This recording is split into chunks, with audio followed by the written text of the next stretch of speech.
नमस्कार मेरे भाइयों और बहनों। आज हम नीति वचन 30 पढ़ेंगे।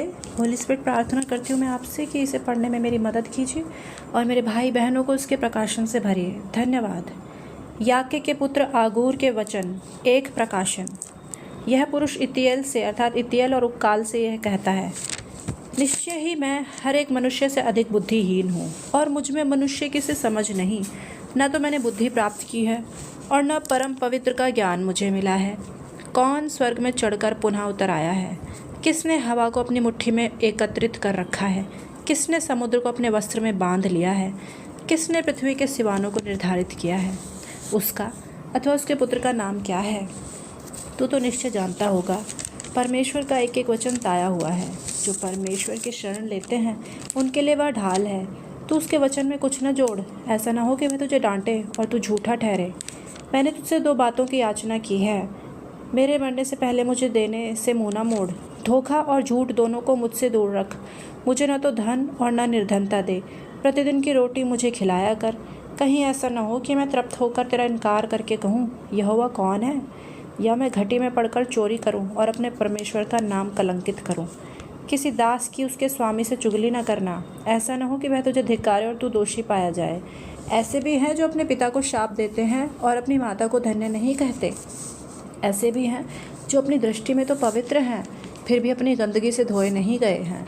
ऐसे भी हैं, वाह, उनकी आंखें घमंड से कैसी भरी रहती हैं, उनकी भौहें घमंड से कैसे चढ़ी रहती हैं। ऐसे भी हैं जिनके दांत तलवार के समान और दाढ़ें छुरियों के समान हैं, कि सताए हुओं को पृथ्वी पर से और कंगालों को मनुष्यों में से फाड़ खाएं। जोंक की 2 बेटियां हैं जो दे दे चिल्लाती हैं। 3 वस्तुएं कभी संतुष्ट नहीं होती, वरन 4 हैं जो कभी बस नहीं कहती। अधोलोक, बांझ की कोख, भूमि जो जल से कभी संतुष्ट नहीं होती, और आग जो कभी बस नहीं कहती। जो आँख अपने पिता की हंसी उड़ाती है और माता का तिरस्कार करती है, उसे तराई के कौवे नोच नोच कर निकाल देंगे और गिद्ध के बच्चे खा जाएंगे। 3 बातें मेरे लिए बहुत विचित्र हैं, वरन 4 हैं जो मेरी समझ से परे हैं। आकाश में चील की चाल, चट्टान पर सांप की चाल, बीच समुद्र में जहाज़ की चाल और युवती के साथ युवक की चाल। व्यभिचारिणी की चाल तो ये है, वह खाकर अपना मुंह पोंछती और कहती है, मैंने कोई गलत काम नहीं किया है। 3 बातें हैं जिनसे धरती काँपती है, वरन 4 हैं जिन्हें वह सह नहीं सकती। दास का राजा बन जाना, मूर्ख का पेट भरना, अप्रिय स्त्री का ब्याह जाना और दासी का अपनी स्वामिन का स्थान ले लेना।